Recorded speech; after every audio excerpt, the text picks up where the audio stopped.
तांत्रिक क्रियाओं में इनका पूजन के बारे में थोड़ा-सा चर्चा करें? तांत्रिक बारे में जैसे मुस्लिम का कोई पीर बाबा जैसे और अन्य देवताएँ होते होंगे, उनके ऐसे प्रयोग करते हैं, किसी भी मतलब ऐसी विधियाओं का प्रयोग करते हैं ये लोग। किसी इंसान पे जैसे किसी इंसान पे लग जाता है, किसी के ऊपर ये कर देते हैं, उल्टी-सीधी जैसी हवाएँ करते हैं, तो मतलब अगर ये करता है तो मतलब वो हटाना मुश्किल होता है। तो वहाँ पे अगर ब्रह्मा भगवान की ये हो तो वो तुरंत भाग जाता है। मतलब ब्रह्मा भगवान की वहाँ पे विशेष पूजा होती है, तो तुरंत समाप्त हो जाता है। ब्रह्मा भगवान की पूजा से तुरंत समाप्त हो जाता है। ब्रह्मा भगवान मतलब एक सूअर का रूप भी है। सूअर का रूप भी है, तो मतलब वहाँ पे सूअर से मुस्लिम लोग ये थोड़ी ये दूरी बना लेते हैं। इसलिए ब्रह्मा भगवान का पूजन विशेष होती है वहाँ पे, तो इसलिए जैसे किसी पे पीर का ये होता है तो उस पे अटैक नहीं कर पाता है। उसकी जैसे शक्तियाँ होती है तो वो दूसरे पे ये प्रयोग नहीं कर पाता है। वहीं पे उनके शक्तियाँ ख़त्म हो जाती है। जहाँ पे ब्रह्मा भगवान की पूजा होती है वहीं पे मुस्लिम के ये जो भी है तो इनकी शक्तियाँ वहाँ पे ख़त्म हो जाती है।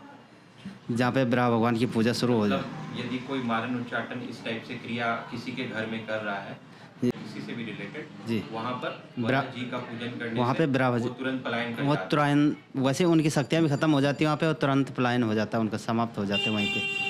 क्योंकि ये सारे दानव राक्षसों का नाश करने वाले हैं। ये वैसे दानव राक्षस जो भी है तो ये ब्रह्मा भगवान इसीलिए मतलब ये रूप धारण किया था भगवान विष्णु ने। जैसे दैत्य राक्षस इनको वध करने के लिए किया था ये अवतार। मुस्लिम के कोई देवता उससे क्या रिलेशन है? मतलब सूअर इस मुख्य जैसे। इसे सूअर से थोड़े वो ये नफरत करते हैं, अच्छा। हराम मानते हैं सूअर को, तो इसलिए भगवान विष्णु का ये ब्रह्मा भगवान का ये मुंह तो सूअर का है, तो इसलिए वो थोड़ी ये हो जाता है, तो इसलिए उनका सफल नहीं हो पाता है। ब्रह्मा भगवान के सामने इनकी शक्तियाँ सफल नहीं होती। अच्छा। मुस्लिम वराह भगवान के सामने इनकी शक्तियाँ सफल नहीं सफल होती, नहीं होती। इसलिए भी ये उनको मतलब नहीं न- खाते हैं या फिर उनसे दूर जी एक परहेज करते हैं, बिल्कुल सूअर से परहेज करते इस हैं। तरह से परहेज करते हैं। जैसे मुस्लिम तो मतलब ब्रह्मा भगवान का तो ये है कि मतलब उनसे दूरी होती है, और ब्रह्मा भगवान तो आदि सूअर माना जाता है ऊपर से। अच्छा। तो इनका दांत होता है सूअर का जैसे, तो ये बहुत सिद्ध माना जाता है वैसे, दांत सिद्ध माना जाता है इनका। तो ये दांतों से ही मतलब सब कुछ कार्य करते हैं दांतों जैसे। से ही अपना सारे कार्य करते हैं। और वैसे भी मुस्लिम मतलब इनसे जैसे मुस्लिम को ये तांत्रिक विधियाएं होती मुस्लिम द्वारा होती है, तो ये ब्रह्मा भगवान के सामने टिकती नहीं है, अच्छा। तुरंत समाप्त हो जाती है। ये इसलिए ये लोग थोड़ा उससे परहेज परहेज करते करते हैं, हैं, सूअर से, थोड़ी दूरी क्योंकि बना। वो वराह भगवान का ही रूप है जी एक तरीके से। जी। ठीक है। इसीलिए मुस्लिम सूअर से परहेज करता है, मतलब ये करता है कि वो ब्रह्मा भगवान का रूप है। जैसा कि सदानंद महाराज जी ने बताया कि जंगली सुगर के दांत तांत्रिक क्रियाओं के लिए सिद्ध और शक्तिशाली होते हैं, वैसे ही ज्योतिष शास्त्रों के अनुसार भी जंगली सुगर के दांतों को तांत्रिक अभिचारिक क्रियाओं के तोड़ के उपयोग में लिया जाता है।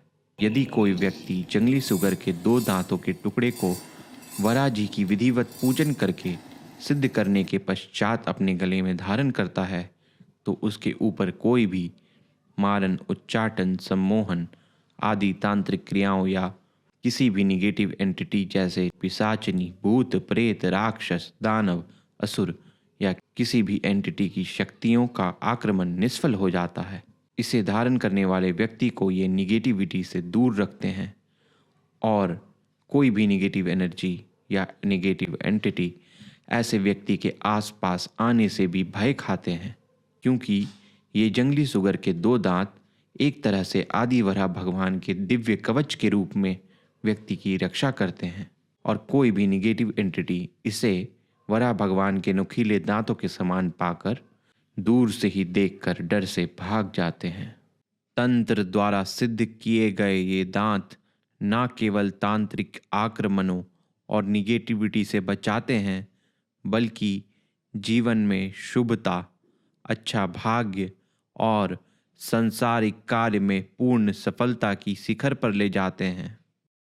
वराह भगवान का रूप सूअर का नहीं, जंगली सूअर का है, जिसे इंग्लिश में वाइल्ड बोर कहते हैं, और इसके 2 दांत बाहर की ओर निकले होते हैं।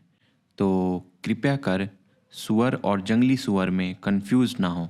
मेरे समझाने का मतलब ये नहीं कि जंगली सूअर के दांत को प्राप्त करने के लिए आप कल भाला लेकर जंगल की ओर निकल जाएं।